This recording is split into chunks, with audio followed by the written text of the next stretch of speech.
खबरदार, जो मेरे पति को किसी ने हाथ भी लगाया। क्यों रे बाबूलाल की पत्नी, तुझे पता नहीं तेरे पति ने दोनों से कर्जा लिया था? तेरी इतनी हिम्मत कि तू मुखिया के आदेश को चुनौती दे? मुखिया की बात सुनकर निर्मला ने मोहनलाल और सीताराम के पैसे मुखिया के मुंह पर मार दिए। ये लो, पकड़ो इन दोनों के पैसे। आइंदा मेरे पति के ऊपर आंख उठाकर भी नहीं देखना। तू ये पैसे कहाँ से लेकर आई? तुम्हें इससे मतलब? तुम्हें इनके सारे पैसे चाहिए थे ना, और इनके पैसे मैंने तुम्हारे मुंह पर मार दिए। बाबूलाल निर्मला के पास पैसे देखकर हैरान रह गया। बाबूलाल ने आहिस्ता से निर्मला से पूछा, निर्मला, तुम ये पैसे कहाँ से लेकर आई? घर चलो, मैं तुम्हें सब बताती हूँ। बाबूलाल निर्मला के साथ घर पर आकर बोला, अब बताओ भी निर्मला, तुम ये पैसे कहाँ से लेकर आई?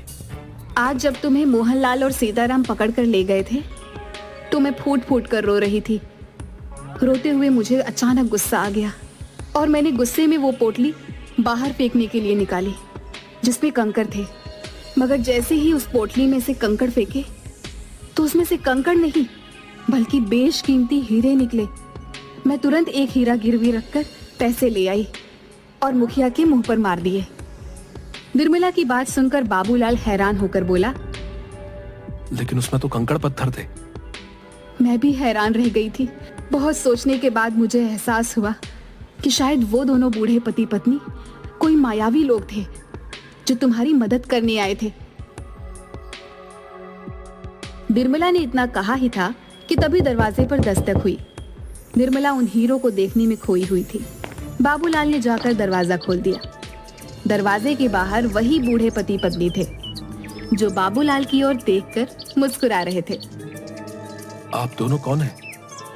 हम दोनों देव हैं। 2 दिन पहले तुम जिस बरगद के पेड़ के नीचे खड़े होकर भगवान से बातें कर रहे थे, हम दोनों तुम्हारी बातें सुन रहे थे। हमें लगा कि तुम्हारी मदद करनी चाहिए। मैं आप दोनों का कैसे शुक्रिया अदा करूं? अगर तुम्हें हमारा शुक्रिया अदा करना है तो एक बात ध्यान रखना, इन हीरो को बेचने के बाद तुम बहुत ज्यादा अमीर हो जाओगे। लेकिन कभी भी गरीबों को खाना खिलाना मत भूलना। चाहे कितनी भी अड़चने आए, चाहे कितनी भी परेशानियां आए, याद रखना, भगवान उस व्यक्ति को बहुत ज्यादा पसंद करता है जिसके दिल में दूसरों के लिए दर्द होता है। इतना कहकर वो दोनों बूढ़े पति पत्नी वहां से गायब हो गए। उस दिन के बाद बाबूलाल देखते ही देखते बेहद अमीर हो गया।